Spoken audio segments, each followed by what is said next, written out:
आपके शहर की बारिश के बारे में तो आपने सिर्फ सुना ही था, लेकिन आज जब आपने खुद अपनी आंखों से देखा तो दिल दहल गया।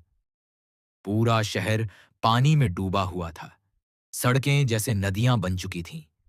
गाड़ियां रुक रुक कर चल रही थीं और हर तरफ बस बेचैनी और अफरा तफरी का माहौल था। ऐसे में भी आप उसके लिए आए, ये सोचकर ही दिल में एक अजीब सी गर्माहट आ गई। थैंक यू सो मच, आपने धीरे से कहा, लेकिन सामने बैठे उस कैब ड्राइवर के चेहरे पर कोई खास बदलाव नहीं आया। उसने हल्की सी मुस्कान के साथ कहा, अच्छा हुआ बारिश थोड़ी थम गई, वरना गाड़ी बीच रास्ते में बंद हो जाती और फिर हम दोनों इस पानी में फंस जाते। उसकी आवाज में थकान थी, लेकिन एक अजीब सी सच्चाई भी थी जो सीधे दिल में उतर रही थी। गाड़ी धीरे धीरे पानी से भरी सड़कों पर आगे बढ़ रही थी। हर मोड़ पर खतरा था, लेकिन ड्राइवर जैसे इन हालातों का आदी हो चुका था। आपने हल्के अंदाज में कहा, बारिश हो या कुछ भी, तुम तो आ ही जाते हो। इस पर उसने बिना आपकी तरफ देखे जवाब दिया, आना ही पड़ता है साहब, आप लोग पैसा देते हो, ऊपर से आज तो भाड़ा भी ज्यादा मिल रहा है, और सच कहूं, मुझे पैसों की बहुत जरूरत है। उसकी ये बात सुनकर आपके दिल में एक सवाल उठा, इतनी जरूरत क्यों? लेकिन आपने चुप रहना ही बेहतर समझा। कुछ देर की खामोशी के बाद आपकी नजर उसके कंधे पर पड़ी। वहां हल्की सी सूजन और चोट का निशान साफ दिखाई दे रहा था। लगता है आपके कंधे में चोट लगी है, आपने चिंता जताते हुए कहा। मैं डॉक्टर हूं, अगर आप चाहें तो एक बार देख सकता हूं। लेकिन उसने तुरंत मना कर दिया, नहीं साहब, इसकी कोई जरूरत नहीं, मैं ठीक हूं। उसके इस जवाब में एक अजीब सी झिझक थी, जैसे वो कुछ छुपा रहा हो। आपने माहौल हल्का करने के लिए पूछा, वैसे आपका नाम क्या है? इस बार उसने हल्का सा हंसते हुए कहा, अरे साहब, आप जैसे पढ़े लिखे लोग जब गाड़ी में बैठते हैं ना अगिथे, तो ड्राइवर से ऐसे सवाल कम ही पूछते हैं। लेकिन आप अलग लगते हो, समझदार। फिर एक छोटे से ठहराव के बाद उसने कहा, नाम है सचिन, सचिन देशमुख। आप मुस्कुरा दिए। वाह, नाम तो एकदम फिल्मी स्टाइल में बताया आपने। फिर आपने अपना हाथ आगे बढ़ाते हुए कहा, मैं हूं डॉक्टर चिराग मित्तल। दोनों के बीच एक अनजान सा रिश्ता बनता हुआ महसूस हुआ, जैसे दो अजनबी जो अचानक एक दूसरे की कहानी का हिस्सा बनने वाले हों। थोड़ी देर बाद आपने हिम्मत जुटाकर पूछा, अगर बुरा ना माने तो ये सर पर चोट कैसे लगी? सवाल पूछते ही आपको एहसास हुआ कि शायद ये ठीक नहीं था। आई एम सॉरी, मुझे ये नहीं पूछना चाहिए था। दरअसल मैं दिल का डॉक्टर हूं, तो दिल की ज्यादा सुनता हूं। कभी कभी ऐसे सवाल पूछ बैठता हूं जो नहीं पूछने चाहिए। लेकिन इस बार सचिन चुप नहीं रहा। उसने गहरी सांस ली और धीमे स्वर में कहा, आपको सॉरी बोलने की जरूरत नहीं है डॉक्टर। गलती आपकी नहीं है, आप तो अच्छे इंसान हो। बस इतना समझ लीजिए कि जिंदगी में गलत इंसान पर भरोसा कर लिया और अब उसकी सजा भुगत रहा हूं। उसकी आवाज में जो दर्द था वो सिर्फ शब्दों में नहीं, उसकी हर सांस में महसूस हो रहा था। बाहर बारिश फिर से तेज हो चुकी थी और गाड़ी के अंदर एक नई कहानी जन्म ले रही थी। एक ऐसी कहानी जिसमें भरोसा टूटा था, लेकिन शायद कहीं न कहीं उम्मीद अभी भी बाकी थी। गाड़ी के शीशे पर गिरती बारिश की बूंदें अब और तेज हो चुकी थीं, जैसे बाहर का तूफान अंदर बैठे दोनों के दिलों में उठ रहे तूफान का आईना बन गया हो। सचिन कुछ पल के लिए खामोश रहा, फिर अचानक उसकी आवाज में कड़वाहट घुल गई। शादी, ये शब्द ही मेरे लिए अब एक मजाक बन चुका है डॉक्टर। जिंदगी में कभी करनी ही नहीं चाहिए थी। उसके ये शब्द सुनकर चिराग थोड़ा चौंक गया, क्योंकि जिस रिश्ते को लोग सबसे खूबसूरत मानते हैं, उसी के लिए इतनी नफरत। ये बात उसके लिए समझना आसान नहीं था। उसने धीरे से कहा, आप इतने खूबसूरत रिश्ते को इतनी नफरत से क्यों देख रहे हैं सचिन? मैं ये नहीं पूछूंगा कि आपके साथ क्या हुआ, लेकिन इतना जरूर कहूंगा कि शादी दो लोगों को सिर्फ साथ नहीं लाती, बल्कि उन्हें बराबरी का हक और जिम्मेदारी भी देती है। जहां दो लोग एक दूसरे को समझने की कोशिश करते हैं, वहां थोड़ा सा प्यार भी सब कुछ बदल सकता है। सचिन ने हल्की सी हंसी हंसी, लेकिन उस हंसी में दर्द साफ झलक रहा था। डॉक्टर चिराग, ये प्यार व्यार की बातें ना किताबों और फिल्मों में अच्छी लगती हैं। असल जिंदगी में ऐसा कुछ नहीं होता। सच्चाई तो ये है कि इंसान इस दुनिया में अकेला आता है और अकेला ही जाता है। बीच का ये जो सफर है ना, ये भी आखिर में अकेलापन ही दे जाता है। उसकी बातों में इतनी ठंडक थी कि जैसे उसने अपने दिल के दरवाजे हमेशा के लिए बंद कर दिए हों। चिराग ने खिड़की के बाहर देखते हुए गहरी सांस ली, फिर धीरे धीरे बोला, शायद आप सही कह रहे हैं कि हम अकेले आते हैं और अकेले जाते हैं, लेकिन उस बीच के सफर का क्या? क्या वो भी अकेले ही काटना चाहिए? उसने सचिन की तरफ देखा। उसकी आंखों में एक सच्ची जिज्ञासा थी। सोचिए सचिन, अगर आपको ये गाड़ी दिन रात पूरे हफ्ते अकेले चलानी पड़े, तो आपका ध्यान सिर्फ मंजिल पर रहेगा, सफर पर नहीं। लेकिन अगर आपके साथ कोई हो जो आपकी बातें सुने, अपनी कहे, रास्ते में आपके साथ हंसे, गाने गाए, तो वही सफर कितना आसान और खूबसूरत बन जाता है। गाड़ी एक गहरे पानी से गुजरी और कुछ पल के लिए ऐसा लगा जैसे इंजन बंद हो जाएगा, लेकिन सचिन ने संभाल लिया। उसकी आंखों में एक पल के लिए डर झलका, फिर वो वापस सख्त हो गया। आपको लगता है ना कि कोई साथ हो तो सब ठीक हो जाता है, लेकिन सच ये है डॉक्टर कि वही साथ कभी-कभी सबसे बड़ा दर्द बन जाता है। जब वही इंसान जिस पर आपने सबसे ज्यादा भरोसा किया, आपको सबसे ज्यादा तोड़ दे। चिराग अब पूरी तरह समझ चुका था कि ये सिर्फ एक साधारण बातचीत नहीं है।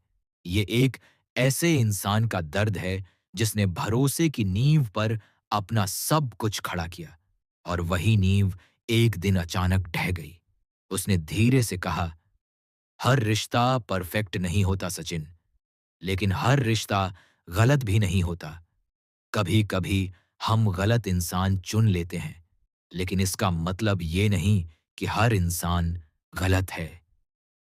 सचिन ने पहली बार उसकी तरफ सीधे देखा।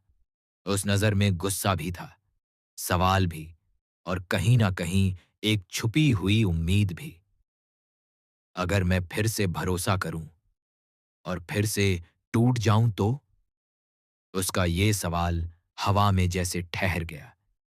बाहर बारिश लगातार बरस रही थी, और अंदर दो अनजान लोग एक ऐसे मोड़ पर खड़े थे जहां से या तो एक नई सोच जन्म ले सकती थी, या फिर पुराने जख्म और गहरे हो सकते थे।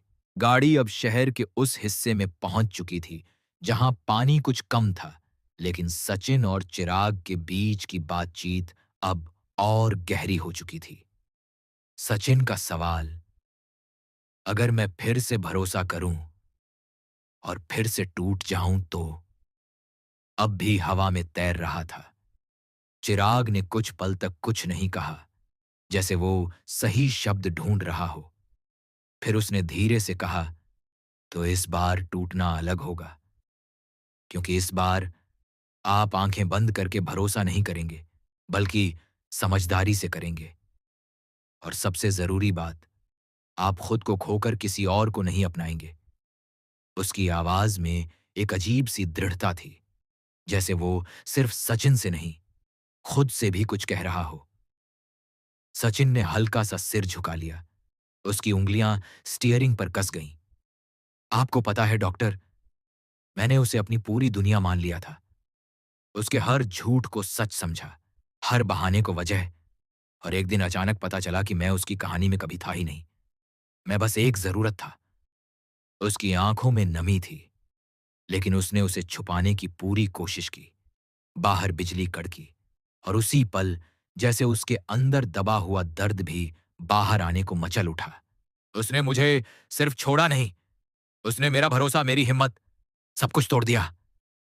चिराग अब चुप नहीं रह सकता था।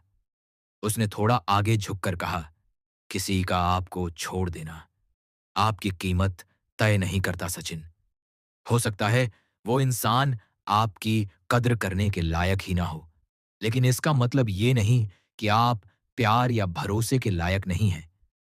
उसकी बातों में एक सच्चाई थी जो सीधे दिल में उतर रही थी। गाड़ी एक सुनसान सड़क पर आ गई थी, जहां स्ट्रीट लाइट की हल्की रोशनी और बारिश की बूंदें मिलकर एक अजीब सा माहौल बना रही थीं। तभी अचानक सचिन ने ब्रेक लगाया। गाड़ी एकदम से रुक गई। चिराग थोड़ा घबरा गया। क्या हुआ? सचिन ने बिना उसकी तरफ देखे कहा, यहीं उतरना है आपको। आपका लोकेशन आ गया। लेकिन उसकी आवाज में कुछ अलग था, जैसे वो सिर्फ एक सफर खत्म नहीं कर रहा, बल्कि एक बातचीत को भी अधूरा छोड़ देना चाहता हो। चिराग कुछ पल के लिए चुप रहा। फिर उसने दरवाजा खोलने से पहले कहा, भागने से दर्द खत्म नहीं होता सचिन, वो बस थोड़ा और गहरा हो जाता है। आप चाहें तो आज की बात यहीं खत्म कर सकते हैं, लेकिन अगर कभी भी आपको लगे कि आप फिर से भरोसा करना चाहते हैं, तो याद रखिएगा, हर कहानी का अंत वही नहीं होता जो आपने पहले देखा है। सचिन ने पहली बार उसकी तरफ देखा। उस नजर में अब पहले जैसा गुस्सा नहीं था, बल्कि एक उलझन, एक सोच, और शायद एक छोटी सी उम्मीद थी। बारिश अब धीरे धीरे थमने लगी थी, लेकिन उनके दिलों में जो तूफान उठा था, वो अब भी शांत होना बाकी था। और शायद ये कहानी अभी खत्म नहीं हुई थी, बल्कि असली कहानी तो अब शुरू होने वाली थी। चिराग धीरे धीरे गाड़ी से नीचे उतरा, लेकिन उसके कदम जैसे वहीं थम गए। उसने दरवाजा बंद किया, फिर एक बार पलटकर सचिन की तरफ देखा। बारिश अब लगभग रुक चुकी थी, लेकिन हवा में अब भी नमी और एक अजीब सी खामोशी तैर रही थी। सचिन स्टीयरिंग पकड़े सामने देख रहा था, जैसे वो इस पल को जल्दी खत्म कर देना चाहता हो, लेकिन उसके अंदर कुछ ऐसा था जो उसे रोक रहा था। तभी चिराग ने अचानक खिड़की के पास आकर कहा, सचिन, एक आखिरी बात। सचिन ने हल्का सा सिर घुमाया। उसकी आंखों में अब पहले जैसी सख्ती नहीं थी। चिराग ने अपनी जेब से एक छोटा सा कार्ड निकाला और उसकी तरफ बढ़ाते हुए बोला, ये मेरा नंबर है। अगर कभी भी आपको लगे कि आप फिर से अपने दिल की सुनना चाहते हैं, या बस किसी से बिना डरे बात करना चाहते हैं, तो कॉल जरूर करना। सचिन ने कुछ पल तक उस कार्ड को देखा, जैसे वो सिर्फ एक कागज का टुकड़ा नहीं, बल्कि एक नई शुरुआत का मौका हो। उसने धीरे से कार्ड ले लिया, लेकिन कुछ कहा नहीं। चिराग हल्की सी मुस्कान के साथ पीछे हट गया और मुड़कर चलने लगा। हर कदम के साथ उसकी परछाई धुंधली होती जा रही थी, लेकिन उसके शब्द जैसे अब भी सचिन के कानों में गूंज रहे थे। गाड़ी के अंदर बैठे सचिन ने गहरी सांस ली। उसकी नजर अब भी उस कार्ड पर टिकी हुई थी। अचानक उसके दिमाग में पुराने पल तेजी से घूमने लगे। वो हंसी, वो वादे, वो धोखा, सब कुछ एक साथ उसकी मुट्ठी कस गई, जैसे वो उस दर्द को फिर से महसूस कर रहा हो। लेकिन इस बार उस दर्द के बीच एक और एहसास भी था, एक हल्की सी उम्मीद, जिसे वो चाहकर भी नजरअंदाज नहीं कर पा रहा था। कुछ सेकंड बाद उसने गाड़ी स्टार्ट की, लेकिन इस बार उसकी नजर सिर्फ सड़क पर नहीं थी, बल्कि उस रास्ते पर भी थी जो शायद उसकी जिंदगी को एक नया मोड़ देने वाला था। उसने रियर व्यू मिरर में देखा। चिराग अब दूर जा चुका था, लेकिन उसकी मौजूदगी जैसे अब भी वहीं थी। सचिन ने धीरे से खुद से कहा, क्या सच में हर कहानी का अंत एक जैसा नहीं होता? उसकी आवाज में अब उतनी कड़वाहट नहीं थी, बल्कि एक सवाल था जिसका जवाब शायद वक्त देने वाला था। और तभी उसका फोन अचानक बज उठा। स्क्रीन पर एक अनजान नंबर चमक रहा था। सचिन कुछ पल के लिए ठिठक गया। दिल की धड़कन तेज हो गई।